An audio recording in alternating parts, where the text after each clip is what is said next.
নমস্কার বন্ধুরা, সোনালি কুকিংয়ে আপনাদেরকে অনেক অনেক স্বাগত। একটা ছোটো সাইজের আম নিয়েছি, আমটাকে কেটে নেব।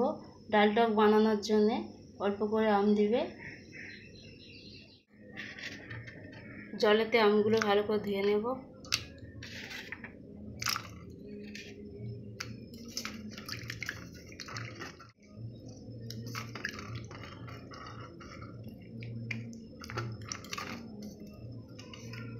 এইভাবে পরিষ্কার করে ধুয়ে নিয়েছি। প্রথমে মুসুর ডালটাকে আমি সেদ্ধ করতে দিয়েছি কড়াতে, ভালো করে সেদ্ধ করে নেব।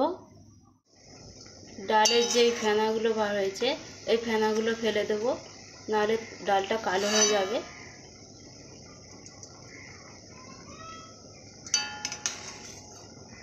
আপনারা অবশ্যই যে ডালের যে ফেনাটা আছে ফেলে দিবেন।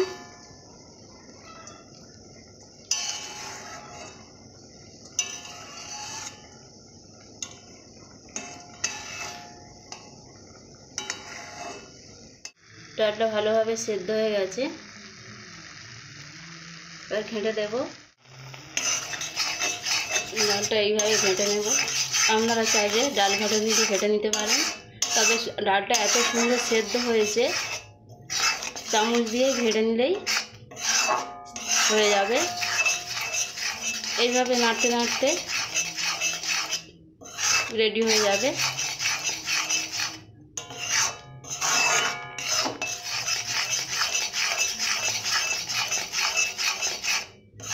এইভাবে অনবরত। এরপর হলুদ দেব, অল্প পরিমাণে হলুদ দেব। এইভাবে অনবরত নেড়ে নেওয়ার পর জল দেব, তবে একটু গোটা থাকলে খুব সুন্দর লাগবে। যতটা পরিমাণে জল লাগবে আমি সেভাবে দিয়ে। ডালটাকে অবশ্যই আপনারা আগে ফুটিয়ে নেবে বেশি করে, তবে ফোড়ন দেওয়ার সময় অবশ্যই কম করে ফুটবে। ভালো করে ডালটা ফুটিয়ে নিয়েছি, এরপর নামিয়ে নেব। এরপর আম ভাজার জন্য প্রথমে তেলটা দেব। ডালেতে লবণ দেওয়া হয়নি, এর জন্য একেবারে আমি লবণটা দিয়েছি। আমটার মধ্যে লবণটা চলে যায় আর ডালটা ভালোভাবে হয়ে যায়, এর জন্য একসঙ্গে আমি লবণটা দিয়েছি। ভালো করে ভেজে নেব।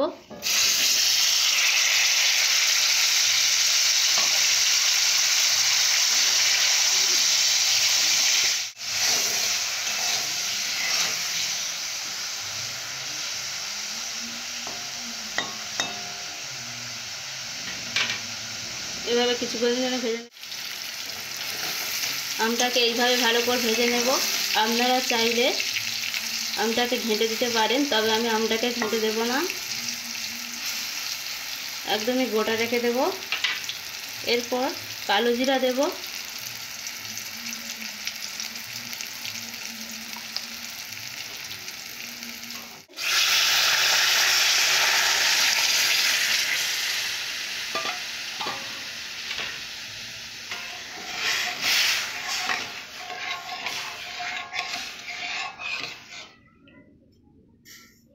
আপনারা প্রায় মাছ মাংস খেয়ে থাকেন, তবে আপনারা যদি মাছ মাংস না খেয়ে এইভাবে রেসিপিটি বানিয়ে খান, আশা করি খুবই ভালো লাগবে।